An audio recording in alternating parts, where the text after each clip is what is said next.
Good morning, ladies and gentlemen. I hope you're doing well.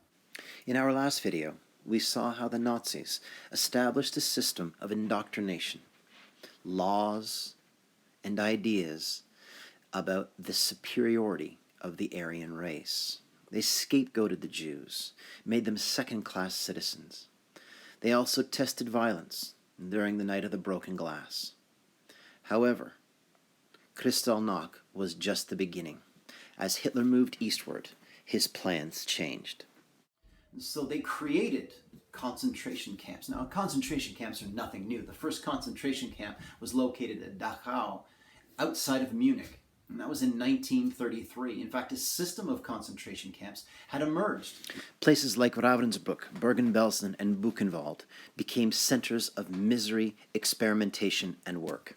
But now this expansion meant more camps and more work camps, but also more killing centers. After 1941, the Nazis established 5 major death camps, or systematic killing centers, like Treblinka, Majdanek, and Sobibor. But the one you probably are most familiar with, the one that is the largest and the most famous, is Auschwitz-Birkenau. It is in fact 2 camps. Auschwitz I is a smaller, former military barracks turned into a camp. In 1941-42, they built Birkenau. It's called Auschwitz-Birkenau. This became the main killing center in the Third Reich. Over 1 million people lost their lives at Birkenau. This factory of death was home to some of the worst misery during the Second World War. Thousands entered through this gate only to be separated from their families. Nazi officials separated men from women, and Nazi doctors separated the infirm from the slave laborers.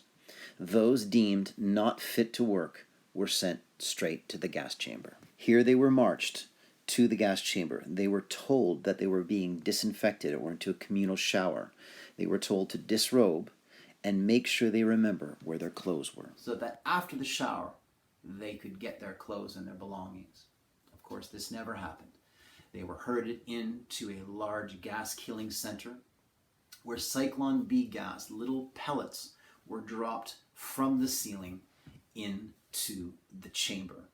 The Zyklon B gas, which was a gas originally used as a pesticide, reacted with air and killed the people in the gas chamber. After which, the bodies were taken and either cremated outside or in the ovens of the crematorium. Over 1 million people lost their lives, ladies and gentlemen, at places like Auschwitz-Birkenau. 6 million Jews in total during the Holocaust.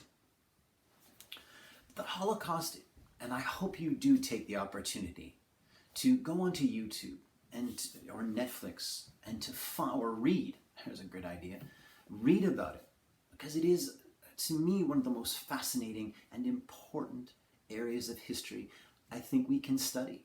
Why? Because it shows what human beings are capable of doing to others. It also changed our world. It changed Canada. Our immigration laws are very different from what they were before the Holocaust. You see, there was a ship carrying over 900 passengers. It was called the SS St. Louis. It went to Cuba. These were Jews trying to flee Nazi Germany. It went to Cuba. They were rejected. It went to the United States of America. They were rejected. And it came to Canada. And instead of giving them refuge, instead of giving them safe passage to Canada, we rejected them and forced the ship back to Europe. Many of those people on that ship lost their lives. And it made us think, had we done more, we could have saved every man, woman, and child on the SS St. Louis. So Canada has changed. The way we have our laws, international laws, have changed. You see, after the World War II, people saw these camps. Can you imagine the British and the Americans and the Russians coming across these horrible killing centers like Auschwitz, like Dachau? They saw the deprivation. They saw what happened to these poor people. And so they decided to put the architects of this, the major Nazi figures, on trial. The Allied powers started a series of trials known as the Nuremberg trials, where the major men and women responsible for the Second World War and the Holocaust were put on trial for crimes against peace, war crimes, and crimes against humanity. The laws established during these trials are still used today and are still used to punish the perpetrators of modern genocides. But I know you're wondering, the major question all students have is, how could it have happened? How could a very cultured nation, progressive nation, how could it have let this happen? Well, as I said at the beginning of the video, they didn't do it all right away. They did it slowly. And I like to quote and end this video with a very famous saying by a Protestant minister. His name is Martin Niemöller. He's very famous. He basically was a Nazi. He met Hitler early in the 30s, and he was, for the most part, in agreement with what the Nazis were doing. But slowly he became disillusioned and ended actually up in a concentration camp because he defied the Nazis in the end.